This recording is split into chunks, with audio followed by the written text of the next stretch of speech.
we're first provided here with a first bit of connective tissue between the old pagan world and the Christian inheritance of the Beowulf poet. Both of these inheritances speak of this war with of the Most High God with giants, right? Which is let's say, is a dominant theme of all Indo-European mythologies, but it's also a very important part of the Genesis story, especially the Genesis story as it was traditionally understood by Christians, right? The sons of God who come and they have offspring with the daughters of men, and those are the giants, the mighty men of renown, etc., that you find in Genesis chapter 6. Now, at this point, maybe Father Andrew, you want to explain to people that there are essentially two different traditional readings. They're both quite old. Yeah, essentially two different traditional readings of this story. Exactly. So one way of reading this idea of the sons of God and the daughters of men producing these giants is that the sons of God are angels, fallen angels. And of course, this comports with the way that the phrase sons of God is used pretty much everywhere else in the Bible, actually. So for instance, in Job, I think it's chapter 38, it talks about when the creation of the world is happening, that the sons of God shout for joy, that they're singing and so forth. And so that's clearly these are the angels at the creation of the world. And so the idea then is that there is some kind of union, and we don't need to get into all of the details of this. Actually, I'm going to talk about this a little bit more later, but there's some kind of union between these fallen angels and women, and they produce these giants. Now, from a pagan point of view, these are basically demigods. This would be the understanding of how that works.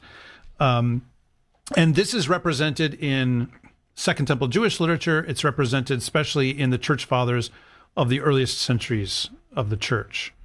Another almost as old, as far as I can tell, not quite as old, but almost as old reading is what's called the Sethite view or Sethite hypothesis. And that's the idea that the sons of God are descendants of Seth. Because if you remember, in Genesis, you get this sort of split between two different genealogies. You get the genealogy of Cain, right? And this is all in Genesis chapter 4. And then you get the genealogy of Seth, who is the other son of Adam and Eve after Abel dies, after Abel is murdered by Cain.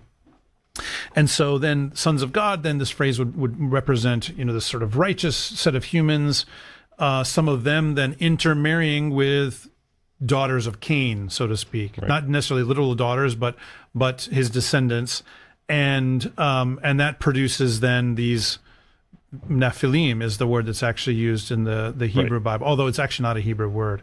It's from Aramaic, I think, originally. But yeah, so those are kind of the two views.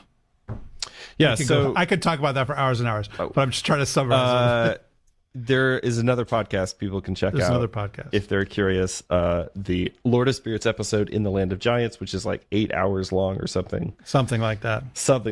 Anyway, it's that's the sort of like the definitive thing that people could go listen to if they're curious about all of that. So the poet who wrote the Anglo-Saxon Genesis basically follows a Sethite hypothesis. And so what he has is that the giants and the other monsters also originate from the unholy coupling of the descendants of Seth, that is the sons of God, with the descendants of Cain, that is the daughters of men. And this seems to be actually something that they have maybe inherited from Syrian apocryphal works. I have talked about this in some universal history episodes in the past, but the earliest place that the Sethite hypothesis appears is in like some of the Syrian apocryphal writings. However, if we take a look at those, what you'll actually find is that there's actually in the Syrian apocryphal tradition there is actually a ritual dimension to this coupling. It takes place via music.